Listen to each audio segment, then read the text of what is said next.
Have you ever wondered what your love life would look like if you viewed it from the perspective of an ancient thinker? Today we will explore a perspective that, although it emerged long ago, remains relevant today: Stoicism. This philosophy, which originated in ancient Greece and flourished in ancient Rome, not only delved into questions about the universe and the meaning of life, but also explored the complexity of our emotions and relationships. The Stoics believed that life should be lived in harmony with nature, and that our emotions, including love and sexual attraction, should be understood and managed with wisdom. For the Stoics, love and sexuality were not mere fleeting impulses, but opportunities to practice virtue, self-control, and above all, to recognize the humanity we share with other human beings.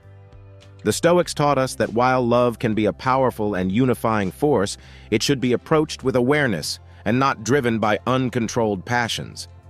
Sexuality was not only considered a physical act, but an expression of natural order, with its own goals and meanings. The importance of this understanding lies in the fact that by doing so, we discover deeper and more meaningful ways to relate to ourselves and others. In other words, the Stoics offer us a way to see and understand love and sexuality in a broader context, where self-mastery, respect, and mutual understanding are of the utmost importance. So if you have ever felt lost or confused about love and relationships, or if you are looking for a new and profound perspective, come with me on this journey through the world of love and sexuality through the eyes of the Stoics. But what is the connection with our sexuality and desires? First of all, for the Stoics, understanding human nature was essential to leading a virtuous life. They believed we are born with certain inclinations and desires that are, by nature, neutral. What really matters is how we react and act in relation to them. Thus, when we talk about desires, particularly sexual desires, it is not something to reject or consider inherently negative. It is simply part of human nature. However, what distinguishes us, according to the Stoics, is the way we choose to act on these desires. Beyond merely accepting desire as something natural, the Stoics had a broader view of sexuality related to the cosmos. According to them, everything in the universe follows an order determined by nature, a constant flow of causes and effects. In this context, sexuality is not just a physical act or mere attraction.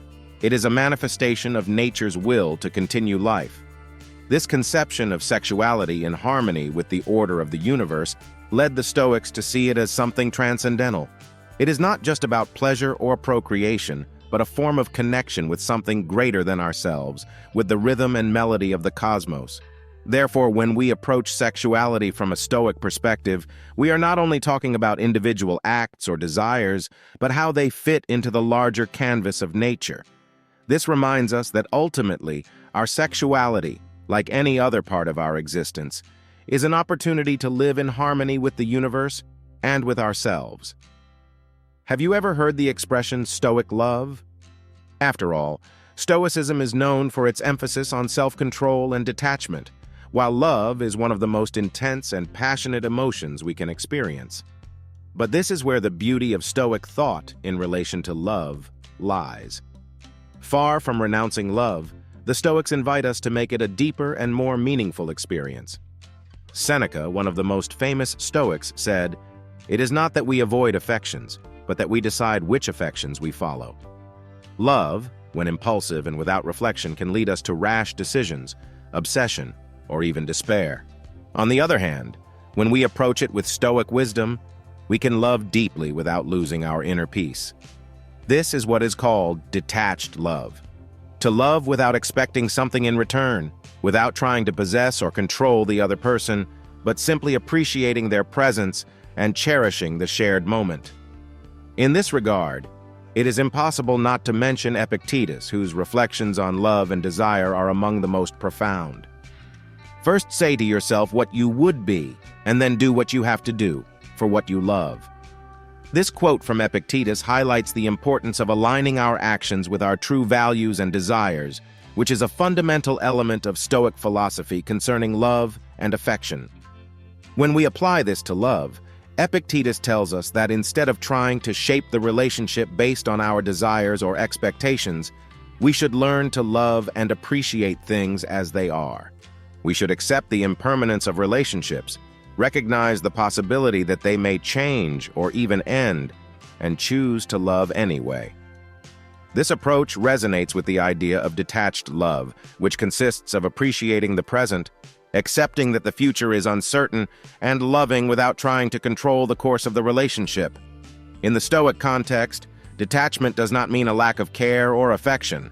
On the contrary, it means loving in a freer and more authentic way.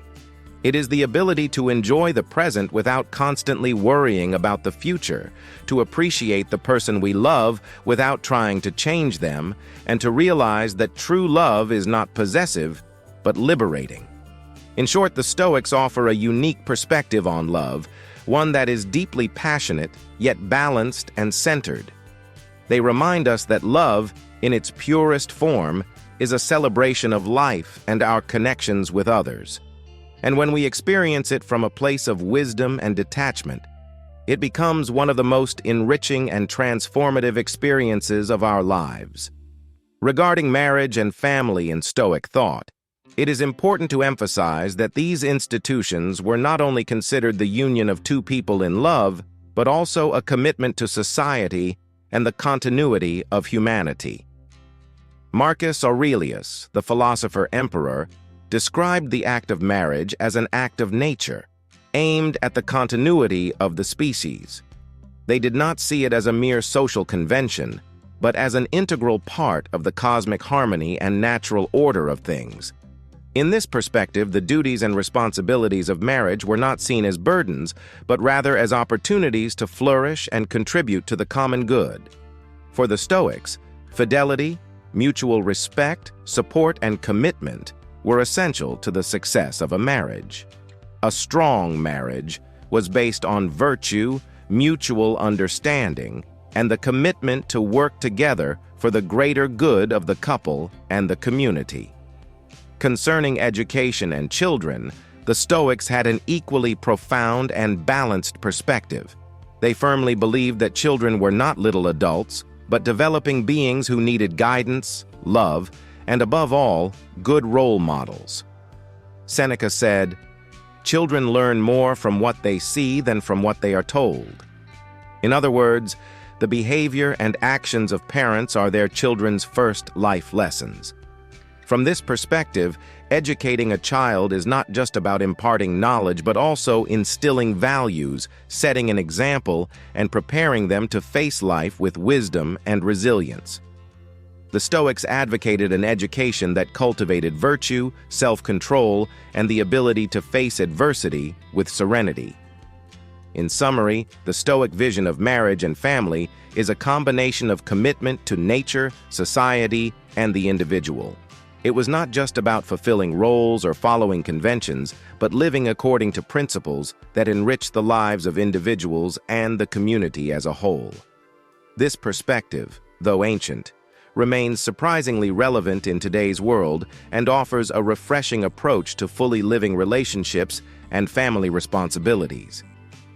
It is important to remember the words of Marcus Aurelius, who said, "What is not good for the hive is not good for the bee." This simple reflection invites us to see love and relationships not only from an individual point of view, but also from a collective one, reminding us that what is good for one must also be good for the partner, and vice versa. Seneca, for his part, advised us that wherever there is a human being, there is an opportunity for kindness. In the context of love, this reflection invites us to treat our partner with kindness, understanding, and respect at all times, recognizing their humanity and value in our lives. But how can we apply this advice to our current relationships? Here are some ideas based on Stoic thought. Value the present. Appreciate every moment spent with your partner. Live in the present and do not let worries or expectations of the future compromise your current happiness. Self-control. Cultivate self-control in love, avoiding being overwhelmed by unfounded jealousy, anger, or resentment. Cultivate patience and realize that everyone, including yourself, is imperfect. Love without attachment. As Epictetus taught, Do not become too attached to external things, including relationships. Love passionately, but always be ready to accept any outcome with serenity. Cultivate communication. Although the Stoics did not directly address communication in relationships, they emphasized the importance of wisdom and understanding in everyday life. Open and honest communication is essential to understand and be understood. Seek mutual fulfillment. Love is not just about having butterflies in your stomach. It is also about growing together as individuals. As Marcus Aurelius said, seek what is beneficial for both of you and foster mutual improvement in the relationship. Ultimately, Stoic wisdom invites us to consider love and relationships with authenticity, understanding, and growth. Although the Stoics lived millennia ago, their lessons remain a valuable compass in the complex labyrinth of love in today's world. By adopting this wisdom, we may find a deeper, more meaningful, and more balanced love in our lives. As we explore the pages of history and delve into the depths of Stoic thought, the question of its relevance in today's world arises. The surprising answer for some is that these lessons are entirely relevant. The Stoic lessons on love and sexuality are not mere relics of the past, but timeless guides that can illuminate our relationships today. We live in an era where love and relationships are often idealized and commercialized, with an emphasis on immediacy and instant gratification. However, the Stoics remind us of the importance of introspection, self-discipline, and authentic connection. Love, in its essence, has not changed over time. What has changed are the circumstances and contexts in which it manifests. However, by applying Stoic principles such as valuing the present, self-control, and love without attachment, we can build more authentic, resilient, and profound relationships. In terms of sexuality, beyond physical pleasure, the Stoic perspective invites us to understand and respect our nature, to recognize the beauty of intimate connection, and to approach it with a clear mind and a sincere heart. As we move forward in this modern era, with its unique challenges and opportunities, let us carry with us the pearls of wisdom left by the Stoics, not as a rigid manual, but as a beacon guiding us towards more meaningful and enriching relationships. Before leaving, please confirm your subscription to the channel. Here are 2 videos you might be interested in. Take care and see you soon.